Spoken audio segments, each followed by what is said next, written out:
Greetings, heroes. Today I would like to share with you a seafaring tale from China. This is Miss Lin, Sea Goddess.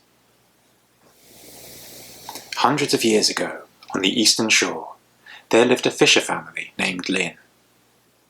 Their daughter was born on a dark and stormy night, and it was clear from very early on that this was an extraordinary child. As she grew up, she could swim faster and further than both her brothers.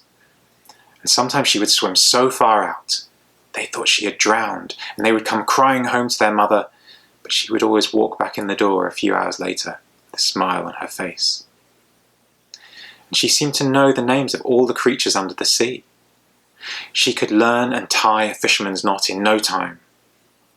But despite these skills, she wasn't allowed to join the fishing expeditions with her father and brothers. She had to content herself with helping them prepare the boats and wishing them good wind and good water.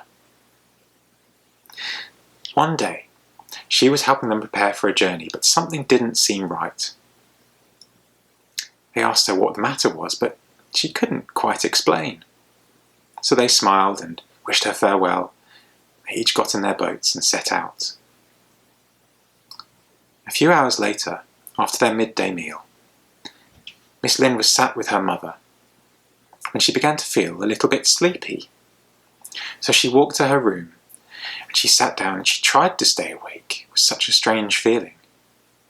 But then she fell into a deep, deep slumber. Miss Lin dreamed. In her dream, the 5 great dragons who live at the bottom of the ocean were angry. They were great rulers of the sea, these dragons, miles and miles long. When they whipped their tails, great waves rose into the sky. When they leapt from the ocean, great winds billowed out across the waters.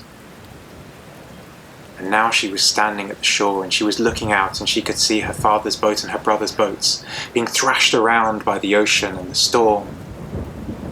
She waded into the deep waters, kept wading, and she was swimming, and she swam until she reached her father's boat. She took the rope from her father's boat and she put it between her teeth, and then she reached out and took the ropes from both her brother's boats, and she began to pull them back to shore. And she was almost there when something started to shake her. What was it? She was trying to shake it off and she couldn't help herself. She cried out. Miss Lin awoke, and she was being shaken awake by her mother. "Oh, I walked past your door and I saw you thrashing around in your sleep. You were having a nightmare, but don't worry, it's okay now. Oh, there's a terrible storm brewing outside." But Miss Lin already knew. And sadly it came as no surprise when a few hours later her brothers turned up at the door with their heads hung low. And when asked where their father was, they said he had gone to the great sea dragon palace at the bottom of the ocean. Miss Lin walked out of the house, and she took a lantern with her as she went, and she walked down to the shore, and she began to wade into the ocean, wading deeper and deeper and deeper. And Miss Lin's family never saw her again in this life, except sometimes her brothers and other sailors said that when they were out at sea and there was a storm brewing, Miss Lin would appear, guide them home. Sometimes, if it was dark, she would be stood there with her lantern, her light, showing them the way. Sometimes, they felt a light tug on the ropes of their boats, pulling them back to shore and back to safety, defying the anger of the great dragons that live under the sea. I hope you enjoyed this tale. Next week I'll be continuing the seafaring theme by singing you a few old sea shanties. Well, until next time, I wish you good wind and good water.